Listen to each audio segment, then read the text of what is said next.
기분 나쁜 말이라는 건 알겠는데 이게 가스라이팅, 즉 심리적 학대인지 잘 모르고 있는 경우가 많습니다. 심지어는 상대방이 하는 말이 너무 당연한 말들 같기도 내가 잘못해서 그런 말을 듣는 것 같기도 합니다.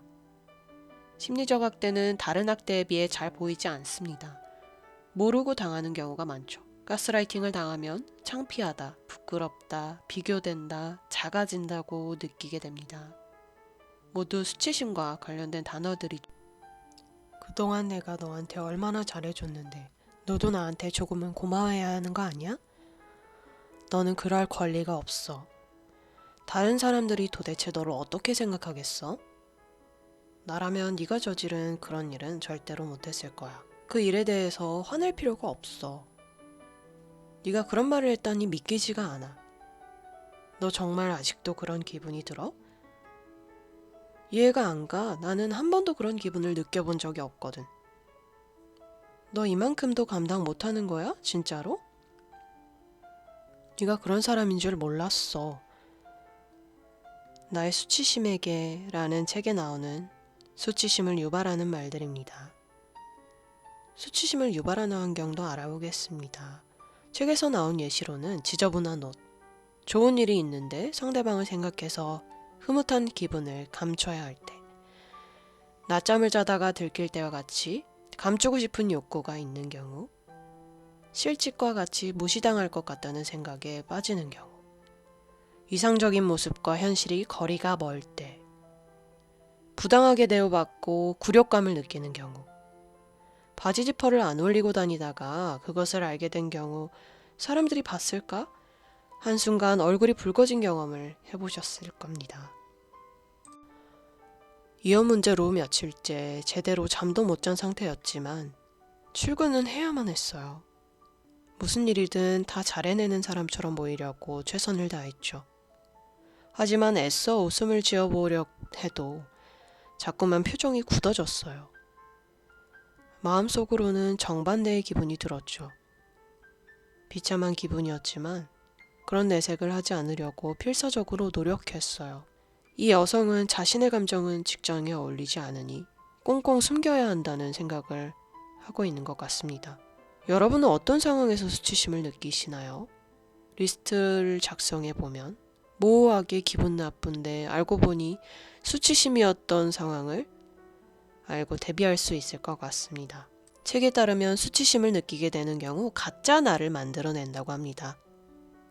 부모가 아이의 욕구를 충족시켜 주지 않으면 아이는 부모를 거부하는 대신 자신의 욕구를 제거해버린다. 그러다 마음속 깊은 곳에서 관심을 갈구하고 애정에 목마른 자신을 스스로 깨닫게 되거나 그런 모습을 남들에게 들켰을 때 자기도 모르게 수치심을 느끼게 된다. 부모가 아이의 참 자기를 사랑으로 대해주지 않으면 아이는 부모가 줄 수 없는 도움은 필요해하지도 않는 거짓 자기를 만들어낸다. 아이는 스스로 정서적 자립을 위해 애쓰고 때로는 부모가 바라는 대로 매우 뛰어난 모습을 보이기도 한다. 나는 내가 아닌 다른 사람이 되려고 애써 본 적이 있다. 18살 때 나는 나한테 아무도 아무것도 필요하지 않다는 사실이 내심 뿌듯했고 심지어 남들한테 기대는 사람들을 경멸하기도 했다. 그렇게 남에게 의존하는 사람들은 굴욕적인 타협을 해야 했기 때문이다. 나는 욕구가 없는 초인이 되기에 애썼다. 내가 느끼는 모든 수치심을 두꺼운 담요 아래 감춰버렸고 거절당할 위협을 무릅쓰려 하지 않았다. 누군가에게 다가갔는데 그 사람이 받아주지 않는 경험은 수많은 감정의 소용돌이를 불러일으켰고 나는 이 부분에서 내적 지지를 전혀 받지 못했다. 우리 집에서는 설령 어떤 일 때문에 기분 나쁘더라도 모든 것이 다 괜찮은 척 해야만 했다. 이때 거짓자기가 나를 보호하고 감싸주었다. 한때 승승장구하던 시절에는 내가 남들과 달리 강하기 때문에 다른 사람들과 감정적으로 친밀한 유대관계를 맺지 않아도 된다고 믿었다. 다른 사람에게 화를 내고 상처받았다며 관계를 저버리거나 관계가 깊어지는 것을 피하기도 합니다. 그렇다면 수치심 극복은 어떻게 해야 될까요? 수치심은 다른 사람이 사과를 한다 해도 쉽게 사라지지 않는 감정이라고 합니다. 이미 내 마음에 자리 잡아 자존감을 건드렸기 때문이죠. 다른 사람에게 털어놓기도 어렵습니다. 수치심을 겪게 되는 순간, 내가 잘못했나? 내가 이상한가? 하는 생각이 마구 듭니다. 그렇다고 가족이나 친구에게 함부로 털어놓았다가 그 사람들의 시선이나 평가가 어떨지 또 걱정이 앞서기도 합니다. 심지어는 대상을 잘못 골라서 한 번 더 타격을 입고 더 큰 수치심을 느끼게 되기도 합니다. 그래서 책에서는 털어놓을 대상을 잘 고르라고 말해주고 있습니다. 책에서 또 말하고 있는 새로운 관계 속에서 해결하기 또 더 심화된 해결 방법입니다. 수치심을 겪으면 사람들로부터 멀어지고 싶기 때문이지요. 불안해질 때는 작은 일부터 시작하라고 합니다. 돌아가신 할머니처럼 세상을 떠난 소중한 사람에게 나의 수치심에 관한 편지를 써보라는 것입니다. 아니면 중요한 사람에게 편지를 쓰는 것도 있습니다. 단 붙이지는 말라고 하네요. 되려 답장을 받으면 한 번 더 수치심을 경험할까 염려되어서이겠죠. 무엇보다 중요한 건 내 잘못이 아니라는 것을 되새기는 것입니다. 책에서는 이렇게 말하고 있습니다. 나 자신을 보호하는 대신 왠지 모르지만 나한테 문제가 있나?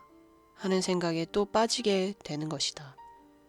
자신의 경험들을 돌아보고 문제를 해결한다면 나의 잘못이 아니라는 것을 깨닫고 자존감을 높일 수 있다. 나에 대한 확신을 더욱 키우고 나 자신과 가까워지면 문제가 외부에 존재한다는 사실을 깨닫게 되고 따라서 문제에 대처하거나 자신을 보호할 수 있다. 혼자 사는 사람은 느끼지 못하는 사회적인 감정인 수치심. 사람들에게 받은 상처로 또 나를 지독하게 괴롭히고 있지는 않은지, 상처 입은 나를 위해 어떤 말을 해주고 싶은지 생각하는 시간을 가져봅시다.